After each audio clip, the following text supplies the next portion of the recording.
Bien, esta presentación la he estructurado en tres grandes bloques. Un primer bloque, introducir el concepto de self-healing o autorreparación en el hormigón. Un segundo bloque, donde haré una contextualización brevemente sobre el proyecto de healing.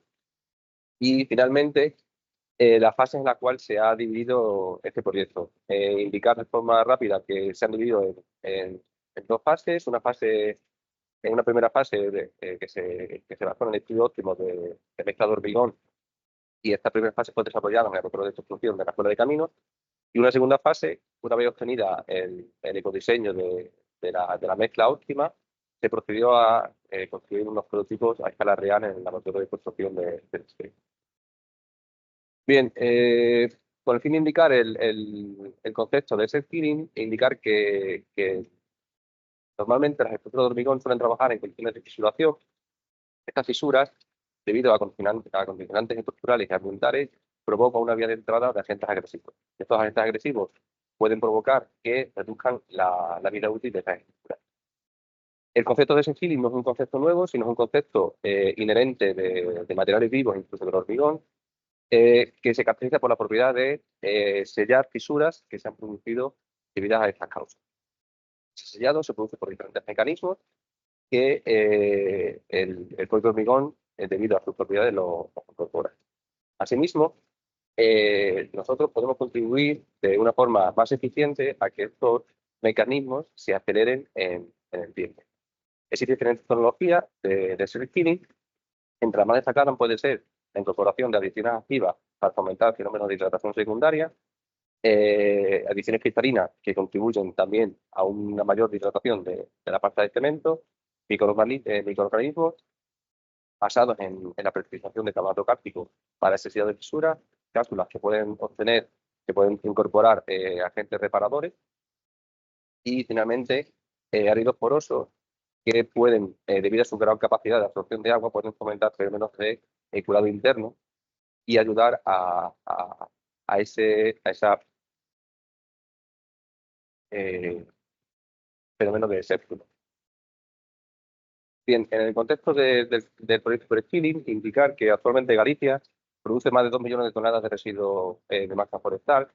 Estos residuos de masa forestal proceden principalmente de la industria maderera y de la industria de biomasa. La biomasa se utiliza como combustible fósil, como combustible en las calderas de generación de energía, y se produce un residuo.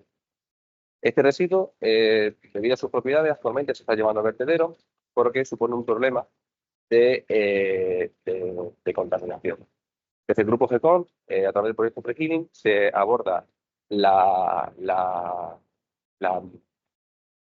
incorporación de este residuo como nuevo material alternativo en el ecodiseño de nuevos hormigones, con el fin de promover el estudio de estos nuevos materiales en fenómenos de autorreparación.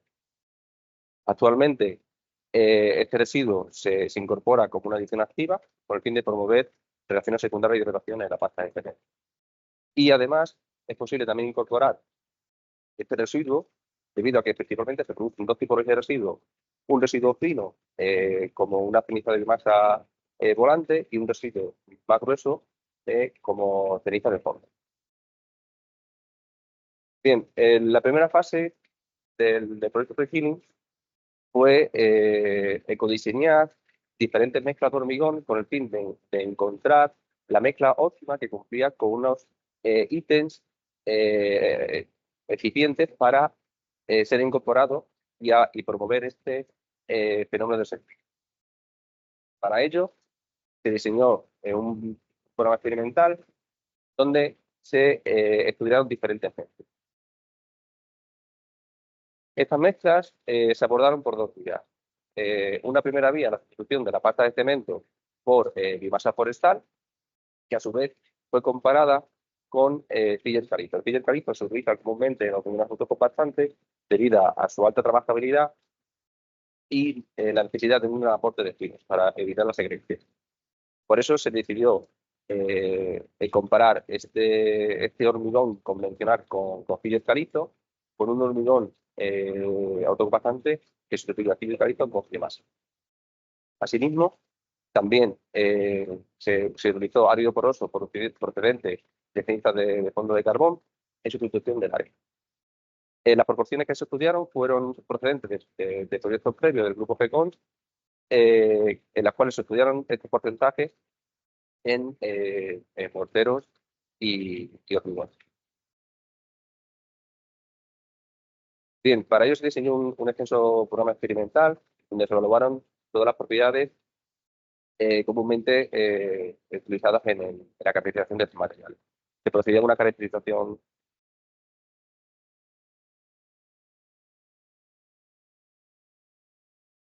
ahí.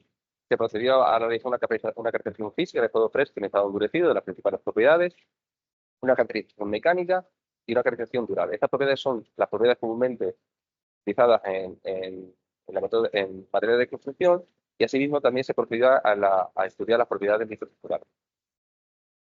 Como el proyecto Priscilum aborda la innovación en nuevas tecnologías para el sellado de hormigones, se diseñaron varios índices para poder evaluar esta propiedad. Se elaboró un índice en función del índice de sellado de fisura, otro índice en función de la reducción de la permeabilidad y otro índice en función de la recuperación mecánica. Para ello se fabricaron probetas prismáticas, donde se estudió la recuperación mecánica mediante el ensayo de presión de 3 puntos. Y probetas cilíndricas, donde se evaluó la recuperación de la permeabilidad. Para ello se diseñaron ensayos específicos para evaluar estas propiedades. Bien, empezando con la evaluación de la capacidad de autosellado de estas mezclas, en probeta cilíndrica, en primer lugar, lo que se realizó fue una apertura de fisura controlada mediante DVDT con el fin de abrir una fisura de un cierto grado de apertura. Una vez que la fisura se había generado, mediante microscopio digital pudimos caracterizar esta fisura y cuantificar el ancho a través de toda la sección. Posteriormente a esta medición se realizaron un ensayo de permeabilidad que consistía en medir el flujo de agua que atravesaba a través de la fisura en un cierto intervalo de tiempo. Con estos parámetros iniciales podíamos obtener un parámetro base para poder comprobar tras un periodo de curado cómo tanto el sellado como la permeabilidad se había reducido. En estas muestras se abordaron diferentes procesos de curado.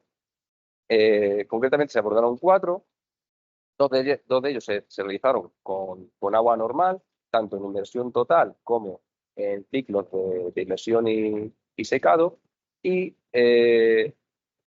otros 2 con agua carbonatada. La idea de utilizar la agua carbonatada era promover la precipitación de carbonato cálcico debido a que el agua carbonatada es rica en CO2. Bien. Respecto a las probetas prismáticas, se realizó el ensayo de 3 puntos con una apertura de fisura controlada mediante CNOD. La idea de este ensayo era calcular la recuperación mecánica que puede sufrir, que posiblemente pueda promoverse mediante este autosellado. Para ello, lo que se compara es la resistencia pico inicial del ensayo de presión respecto, la resistencia pico inicial durante el ensayo de presión respecto la recuperación o la resistencia que ha tenido tras el periodo de sellado. Igual que en las muestras anteriores, también se evaluó la índice de sellado en la fisura general.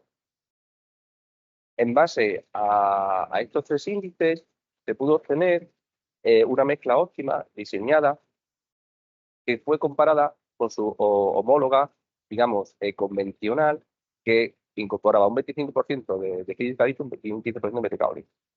Esta mezcla, a pesar de que obtuvo buenas propiedades mecánicas y durables respecto a la mezcla con un 15% de biomasa y un 30% de cenizas de carbón, las propiedades de set healing obtenidas en estas mezclas fueron ligeramente superiores a la utilidad de la mezcla convencional. Por ello, el diseño de los prototipos se decidió utilizarla con esta mezcla. En esta imagen podemos ver los depósitos de carbonato cálcico y cómo la fisura se va sellando. Si vemos la morfología de este sellado, es muy similar a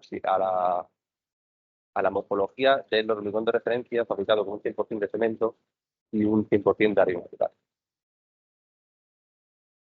Pasando a la fase 2 del proyecto, se diseñó unos muros de contención en ménsula, simulando la estructura típica de un muro sótano en el laboratorio de construcción de CITES. Para ello, se diseñaron mediante metodología BIM los 4 muros, en los cuales se fabricaron 2 muros con la mezcla ecodiseñada de la fase anterior y 2 muros con la mezcla convencional. La idea de fabricar 4 muros fue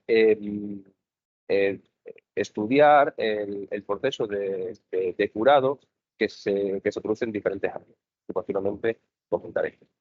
Aquí vemos unas imágenes del diseño BIM realizado, indicar que todo el diseño se realizó mediante metodología BIM con la idea de tener un extenso base de datos en la cual podamos tener tanto la fase de diseño de material como la fase de diseño estructural, como la incorporación de ese proceso de setting que se va a ir produciendo en el proceso de sellado.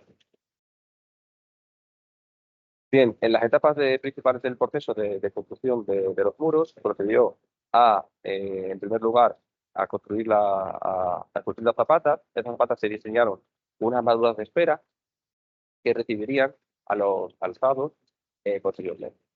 Estos alzados tenían una cuantía estructural bastante inferior a la armadura de espera, con el fin de provocar una zona de fisuración controlada para el posterior estudio del selfie. Asimismo, indicar que el alzado del muro estaba controlado mediante galgas de acero. En total se colocaron 12 galgas de acero, en la armadura de compresión y en la armadura de tracción, y galgas de hormigón. Asimismo, conjuntamente con la fabricación de los muros, también se fabricaron probetas de acompañamiento con el fin de evaluar estas propiedades en condiciones realistas de la estructura y analizarlas en laboratorio y poder ser comparadas si existe alguna diferencia significativa respecto a la evaluación del perfil en la estructura. Bien, comentando el proceso de curado, debido a que se fabricaron 4 muros, la idea fue que 2 muros iban a estar sometidos a un proceso de curado extremo. Este curado extremo se realizó mediante una carga de viento y un curado estándar. Este curado, tanto el curado estándar se realizó tras el empezado de los muros. Lo que se hizo fue hacer riesgos de curado durante 7 días. Sin embargo, el curado extremo, una vez desencofrado la estructura, no se procedió a ningún tipo de curado con agua, y desde el instante cero se sometía a una carga de viento de 1,5 kilómetros por segundo. En todo momento, la temperatura, humedad y velocidad de viento fue controlada mediante una estación meteorológica instalada en el edificio. Aquí podemos ver la cobertura realizada a los muros sometidos al ambiente agresivo por el fin de tener controladas estas condiciones. Bien, una vez llegados los 28 días de curado, se diseñó un sistema de ensayo con el fin de provocar un desplazamiento en cabeza de la estructura que generase una apertura de fisura en la zona que se había delimitado previamente.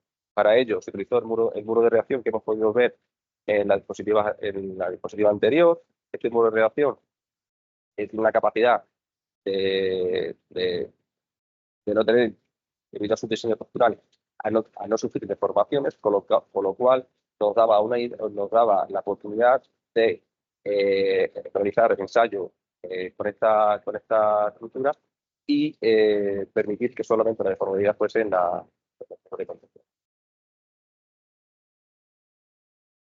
Bien, para ello, la zapata se arriostraron tanto en desplazamiento vertical como en desplazamiento horizontal mediante los elementos estructurales que podemos ver en la figura.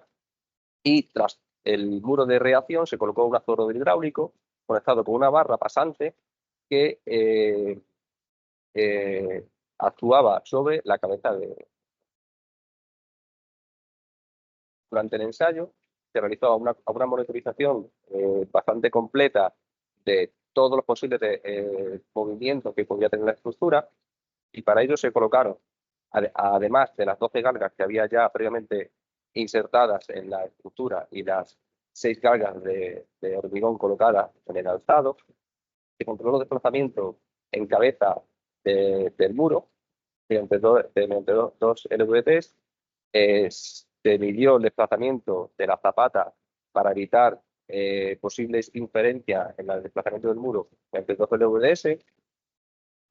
Además, se monitorizó mediante tecnología TIC la apertura de fisura, y se colocaron 6 LVDTs en la zona previsiblemente de apertura de fisura, con el fin de producir una apertura de fisura controlada en todo momento. Esto es realmente importante porque si nosotros no podemos controlar la apertura de fisura, no podemos definir qué ancho de fisura queremos acotar, y por lo tanto podemos hacer que ese ancho de fisura sea demasiado, sea excesivo para la investigación que estamos llevando. Aquí podemos ver también unos dispositivos DEMEC que medíamos la deformación del alzado justo en el momento antes de realizar el ensayo y posteriormente pues, después del desplazamiento del muro y la apertura.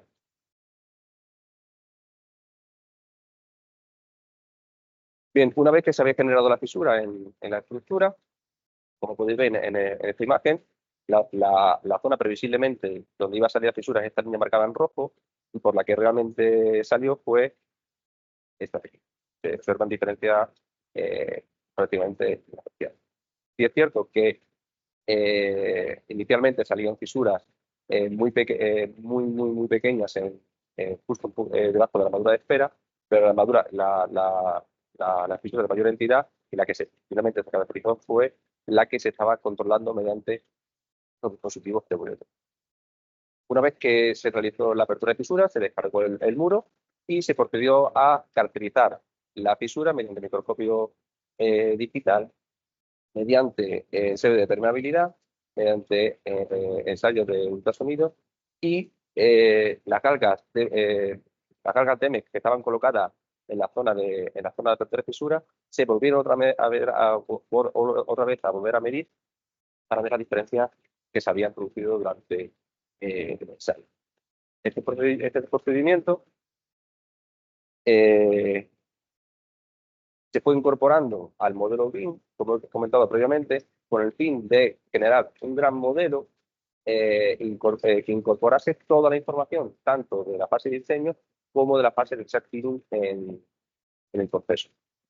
El modelo BIM tiene la versatilidad de poder tener una aplicación en tiempo real en dispositivos móviles mediante diferentes aplicaciones, lo que nos ayuda a tener controlado en todo momento tanto la fase de ensayo como la incorporación de información de los parámetros de sellado. Bien, con el fin de promover este sellado de fisura, a estas estructuras se le ayudó a promover ese sealing mediante un curado. Este curado, debido a las condicionantes estructurales, se pidió por un aporte mediante río con agua y una cobertura mediante una película plástica, en la cual se hacía un riego y se tapaba durante 24 horas. Ese proceso se fue y se está, digamos, promoviendo durante los primeros 28 días. Actualmente estamos en fase de desarrollo de ese proceso self-healing, esa evaluación. Por lo tanto, los futuros trabajos en los cuales estamos trabajando será en volver otra vez a medir esas propiedades, tanto de sellado de fisura con microscopio como recuperación de propiedades físicas mediante ultrasonidos, como reducción de la permeabilidad con el permeabilimétro de las cuatro estructuras y evaluar cómo la nueva mezcla ecodiseñada que incorpora biomasa y ceniza de carbón puede, de forma realista, ayudar al diseño de hormigones más ecoeficiente y promover una mayor durabilidad de las estructuras de